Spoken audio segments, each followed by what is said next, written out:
BJP हमेशा यही कर रही है कि जो बड़े नेता ना विपक्ष के, उनको अपनी तरफ खींच ले रही है। भाई सीबीआई छापा गिरवा देंगे तुम्हारे घर, ईडी छापा हो जाएगा, ये हो जाएगा वगैरह। जब तो वो भाई वो सोचते हैं कि भाई कल ना कुछ प्रॉब्लम हो, इससे अच्छा उनके साथ ही मिल जाए। सब बच्चों को नशा करवाओ और वोट दिवाओ, पढ़ो मत, ऐसे ही अनपढ़ रखो।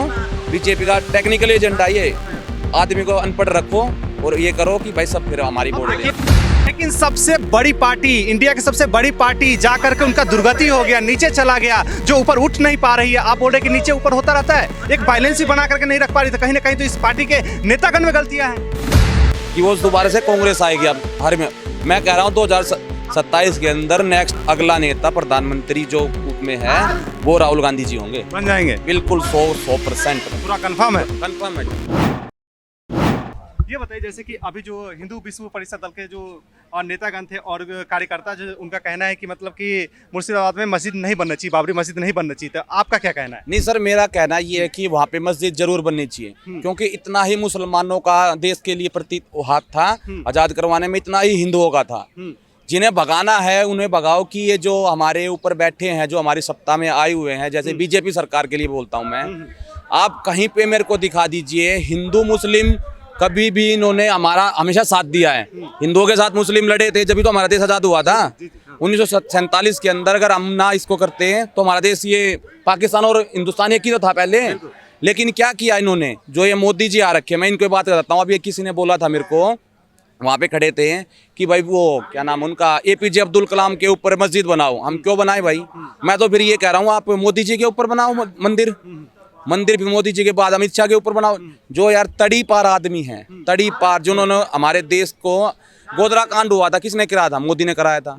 अभी ये क्या नाम आपका, ये अभी मैं आपको उसका क्या, जामा मस्जिद के वहाँ का वो उठाता हूँ। जामा मस्जिद के वहाँ पे सबूत मिले, हमें सबूत मिले, दिल्ली का केस था वो। लेकिन दिल्ली का केस होने के बावजूद उस सबूतों को उठाकर कश्मीर में रखा गया और वहाँ पे बम फट गया। किसका हाथ था उसमें? ठीक है, तो आप हर तरीके से जो है सरकार पे आप एलिगेशन लगा रहे हैं और कह रहे हैं कि मतलब कि हम अब्दुल कलाम के नाम पे क्यों मस्जिद बना ले।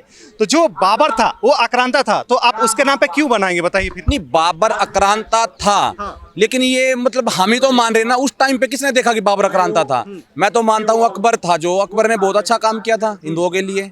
क्योंकि अगर अकबर काम ना करता तो मेरे ख्याल से आज हिंदुस्तान गुलाम होता। ऐसा था कि नहीं था? देखिए, बाबर जो है ना, भारत में बहुत ऐसे हजारों मंदिर, हिंदू के मंदिर को जो है तोड़वा दिए गए और अनेकों प्रकार से जो है हिंदू के ऊपर अत्याचार किया गया उनके मतलब शासन काल में। और उसी को नेम लेकर के आप बोले लगातार कि उनकी जो है ना ढांचा क्रिएट करते रहे, तो फिर आप क्यों वही मानसिकता से मतलब आगे भी जीना चाहते हैं? देखो, मैं आपको एक बात बताना चाहता हूँ, ये पुरानी बातें हैं, बाबर अकबर, ये सब पुरानी बातें। अभी हमारे देश में क्या चल रहा है बीजेपी सरकार में, कि कोई भी मस्जिद होगी उसे खोद दो, उसके नीचे मंदिर निकलेगा।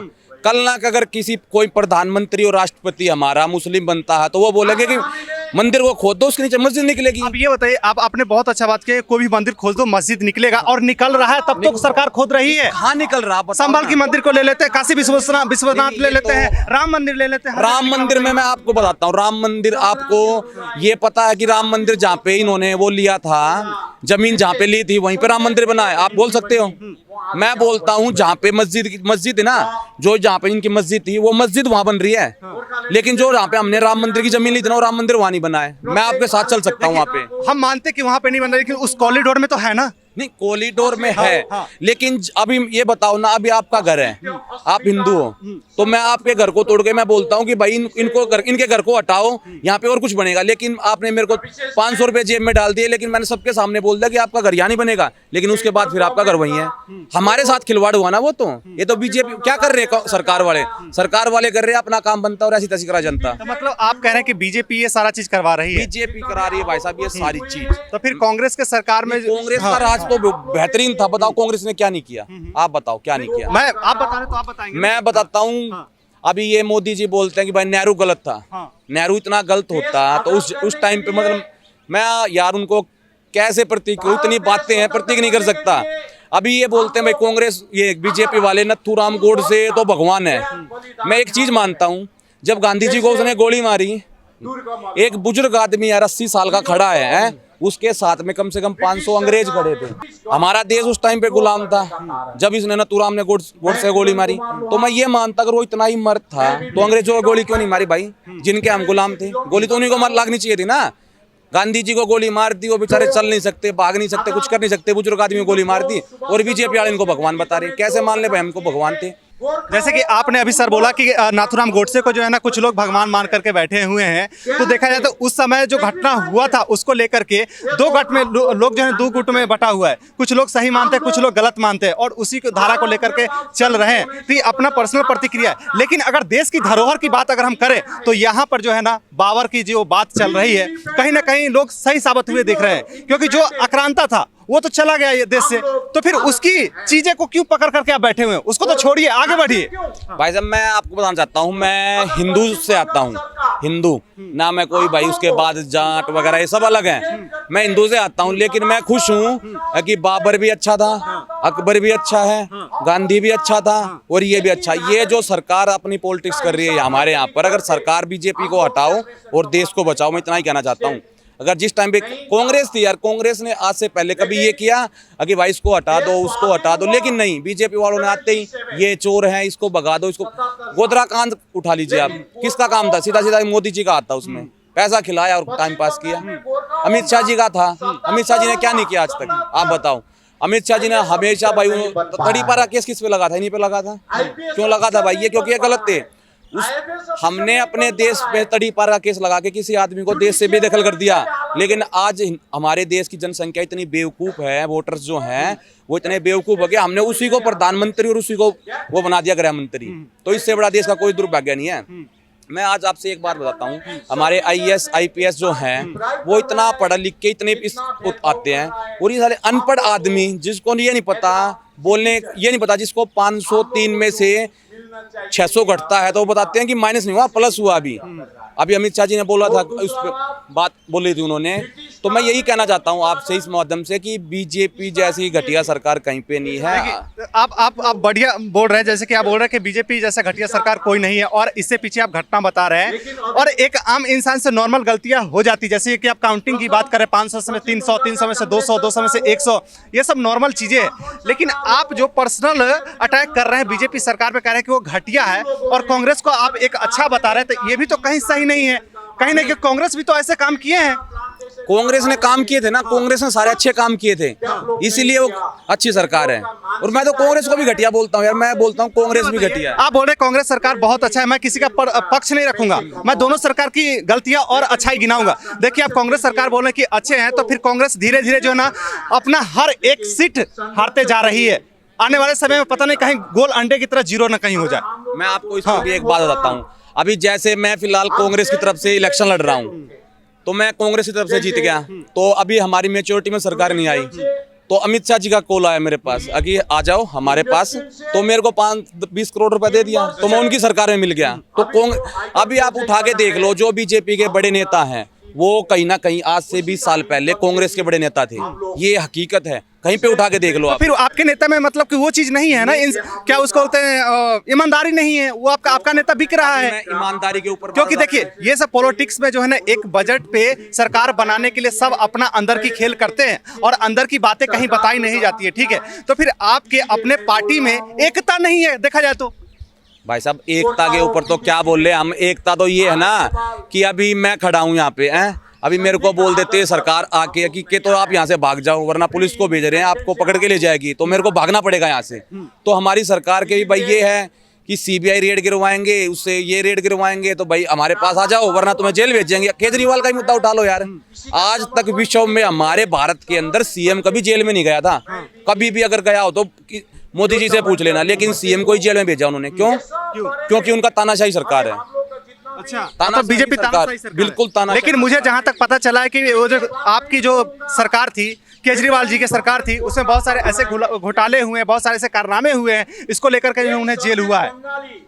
तो आप कैसे बोल सकते हैं कि आपकी बात मैंने ऊपर कर ली, उन्होंने घोटाले किए हैं, तो उन पे सिद्ध तो नहीं हुआ कोई घोटाला, आज तक कोई सिद्ध हुआ? केजरीवाल पे घोटाला सिद्ध हुआ हूँ, तो जब सिद्ध नहीं हुआ होगा तो एक कानूनी तौर पे जो, तो मैं यही तो कह रहा हूँ ना। नहीं, मेरी बात सुनो, मैं तो ऐसे तो बोल दूं, अभी जो क्या नाम है ये अपना ये दिल्ली हमला हुआ था, ये मोदी जी ने कराया था, आप मान लोगे? ऐसे तो नहीं मान सकते ना किसी को भी। बिल्कुल नहीं मान सकते। तो फिर इसके पीछे छानबीन हो रही है, और जो छानबीन होगी तो जो रहेगा उसे पकड़ करके जेल में डाला जाएगा। छानबीन हो तो गई, सबूत यहाँ से उठाया, कश्मीर में गया धरा, कश्मीर में वहां पे बम फट गया, छानबीन खत्म हो गया। किसका हाथ था उसमें? देखिए, एक आम पब्लिक को अंदर की बातें पता नहीं होती कि अभी चल रही कि नहीं चल रही है। होने से पहले भी 3 महीने पहले से चल रही थी, होने के बाद भी साल भर बाद, 2 साल बाद, 10 साल बाद, 25 साल बाद, 20 साल बाद होगी, छानबीन होती रहती है, और जो किया रहता है उसको सजा मिलता है। ऐसा नहीं है कि आप बोल सकते कि नहीं हो रहा है, हम ही नहीं कह सकते नहीं हो रहा है, वो अंदर की बात अंदर ही रहती है। सरकारें कुछ प्राइवेसी होती है, तो आप प्राइवेसी पे ऐसे नहीं बोल सकते आप किसी को। प्राइवेसी पे तो हम नहीं बोल सकते। पुलवामा हमला हुआ था तो उसमें जब कॉनवे चलता है, मैं भी बहुत बार देख के आया हूँ भाई, जैसे जाता है तो कॉनवे के अंदर पुलवामा हमले की आज तक वो नहीं हुई जांच। क्यों नहीं हुई भाई, ये बताओ आप। आज तक की जांच इसीलिए तो नहीं हुई कि ना कहीं किसी का हाथ था। रावत जी थे जो सेना के मैन थे, उनका ही हेलीकॉप्टर क्यों फटा? किसी मंत्री आज तक मोदी के हेलीकॉप्टर में खराबी क्यों नहीं आई भाई? अमित शाह जी के हेलीकॉप्टर में क्यों खराबी नहीं आई? राजनाथ जी के हेलीकॉप्टर में क्यों खराबी नहीं आई? मोदी का उनका जो रावत जी, उन्हीं का हेलीकॉप्टर जाके वहां पे क्यों फटा? कुछ ना कुछ सिस्टम में खराबी है, या सिस्टम कहीं पे मिला जुला है, तभी तो वो हुआ ना। अभी मुंबई में वो हुआ।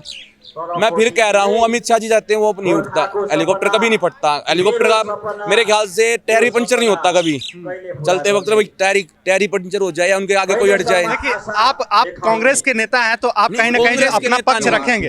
आप बोले थे कि मैंने इलेक्शन लड़ा था कांग्रेस से। नहीं, ऐसा नहीं।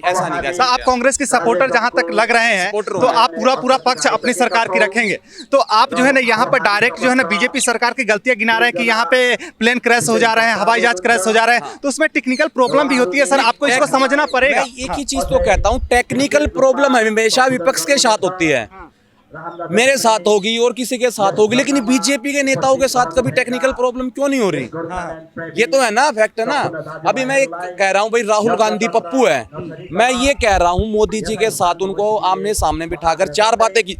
यार मोदी जी तो वही आदमी, मैं आपको क्या बताऊं। अभी बाहर देश गए थे, पपुआ न्यू गिनी गए थे आज से 2 साल पहले, मतलब वहां का सबसे बड़ा अवार्ड लिया है। बे पपुआ न्यू गिनी को कुत्ता तो जानता नहीं, वहां का क्या अवार्ड होगा यार? जिस देश का कोई नाम, अभी मैं बता दूंगा भाई, पाकिस्तान से मैं बहुत बड़ा अवार्ड लिया आया, मेरे लिए क्या फायदेमंद होगा वो?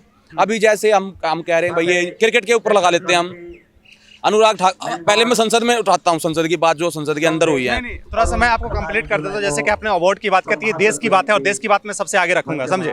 अवार्ड की बात क्या, देखिए, एक छोटे से छोटे देश और बड़े से बड़े देश, कहीं से भी अगर हम भारत से जोड़ रहे हैं किसी भी देश को, तो वो जो है ना छोटे और बड़े की नहीं होती, वहां पे जोड़ना होता है और अपने अर्थव्यवस्था को ऊपर ले जाना होता है। जैसे कि आप जो समझ रहे हैं कि एक छोटे देश से हम अवार्ड उठा करके लेके आए, तो गलत है, ये कहीं से भी गलत नहीं है। पपुआ न्यू गिनी देश के बारे में अगर आप उठाएंगे तो वो हमें कुछ भी नहीं दे सकता, वो सिर्फ हमें ले सकता है। ले सकता है तो अपना अर्थव्यवस्था तो बढ़ेगी ना सर। आप अपनी अर्थव्यवस्था बढ़ी। मैं आपको बताता हूँ, जैसे ही हम पपुआ न्यू गिनी गए, उसके बाद हमने वहाँ पे करीब 2200-2300 करोड़ रुपए दिए उनको, आगे भाई ये करो वो करो, लेकिन हमें उनसे ना तो 1 रुपए का बेनिफिट है, ना उनसे घाटा है।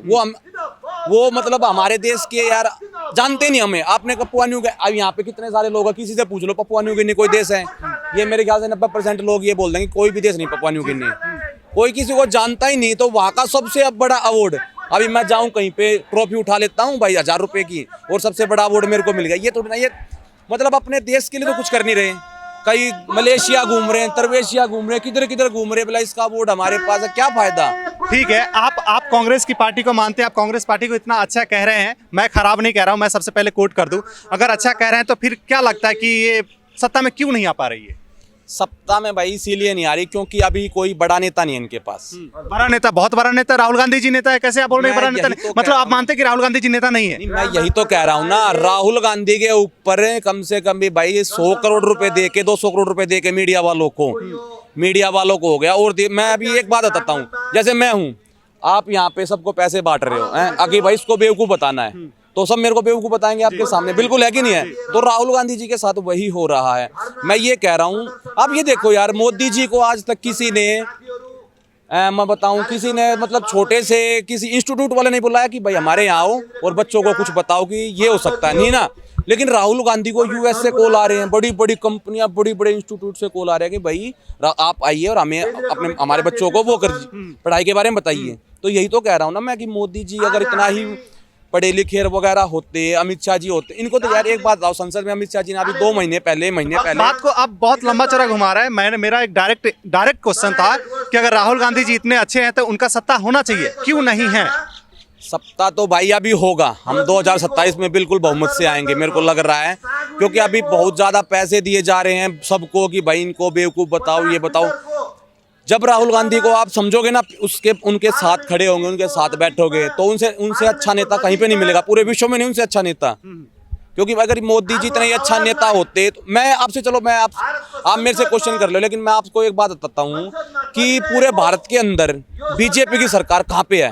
आप एक स्टेट गिनवा दीजिए, सिर्फ और सिर्फ उनकी मिलीजुली सरकार है। क्यों है भाई? कांग्रेस के अभी ये यहाँ से उठा लीजिए, क्या नाम है, राजस्थान से, राजस्थान में कहाँ सरकार थी? हमारी भी कांग्रेस को खींच लिया अपनी तरफ, कांग्रेस के जो बड़े नेता थे, अब उन्होंने सरकार बना ली। तो यही है कि बीजेपी हमेशा यही कर रही है कि जो बड़े नेता ना विपक्ष के, उनको अपनी तरफ खींच ले रही है। भाई सीबीआई छापा गिरवा देंगे तुम्हारे घर, ईडी छापा हो जाएगा, ये हो जाएगा वगैरह, जब तो वो भाई वो सोचते हैं कि भाई कल ना कुछ प्रॉब्लम हो, इससे अच्छा उनके साथ ही मिल जाए।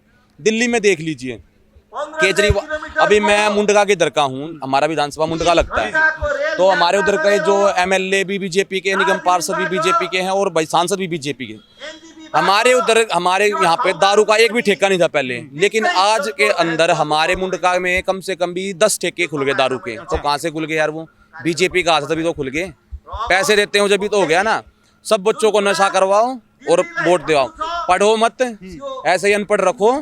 बीजेपी का टेक्निकल एजेंडा ये, आदमी को अनपढ़ रखो और ये करो कि भाई सब फिर हमारी वोट देखिए। आप जो है ना लगातार कुरीतियां गिना रहे हैं, गलतियां गिना रहे हैं बीजेपी का, लेकिन कहीं ना कहीं बीजेपी जो है ना किसी भी स्टेट की अगर बात कर ले तो वो कहीं ना कुछ सीट लेकर के अपने दम पे आती है और सपोर्टर के साथ सरकार बनाती है। लेकिन जैसे कांग्रेस की अगर बात कर रहे हैं, आप पक्ष रख रहे हैं उनकी, तो कांग्रेस तो अपने दम पे कुछ सीट नहीं ले पाती है ना, मतलब कि जो वहाँ पे सपोर्टर्स होते हैं उनके साथ पार्टियां बना पाती है, तो फिर कांग्रेस कहीं ना कहीं तो नीचे जाता हुआ दिख रहा है ना सर? भाई साहब, अगर हम यही है ना, आज हम 2025 में हैं, 26 में है, तो हमें लग रहा कि आज से आप 25 साल पुरानी बातें उठाओगे तो भी बीजेपी वाले विपक्ष में बैठने के लायक भी नहीं थे, बिल्कुल ठीक ही नहीं थी। तो उतार चढ़ाव हमेशा आता रहता है। लेकिन सबसे बड़ी पार्टी, इंडिया की सबसे बड़ी पार्टी जा करके उनका दुर्गति हो गया, नीचे चला गया, जो ऊपर उठ नहीं पा रही है। आप बोल रहे कि नीचे ऊपर होता रहता है, एक बैलेंस ही बना करके नहीं रख पा रही, तो कहीं ना कहीं तो इस पार्टी के नेतागण में गलतियां हैं। नेता की गलतियां तो हैं, लेकिन भाई अभी जनता जो है वो बदलाव चाहती थी, जनता ने बदलाव देखा, बीजेपी मतलब जनता ने सब जगह पे बदलाव देखा। वो दोबारा से अपने सिस्टम पे आ रही जनता आराम से, कि वो दोबारा से कांग्रेस आएगी। अब हर में मैं कह रहा हूँ 2027 के अंदर नेक्स्ट अगला नेता प्रधानमंत्री जो उप में है वो राहुल गांधी जी होंगे, बन जाएंगे बिल्कुल 100% पूरा कंफर्म है? कंफर्म है जी। चलिए, भाई साहब जो है ना कांग्रेस के सपोर्टर थे, इनका कहना था कि मैं अपना पक्ष रखना चाहता हूं। मैंने इनसे बातें करी और जानने की कोशिश करी कि इनका क्या कहना है। अब आप लोग जरूर अपना और राय इस कवरेज के नीचे छोड़ करके जाइए कि आपका क्या कहना है, आप इनके बात से सहमत है या असहमत है, जरूर बताइएगा। आज की इस कवरेज को हम यहीं पे एंड करते हैं। उम्मीद करते हैं आप लोगों को अच्छा लगा होगा। धन्यवाद।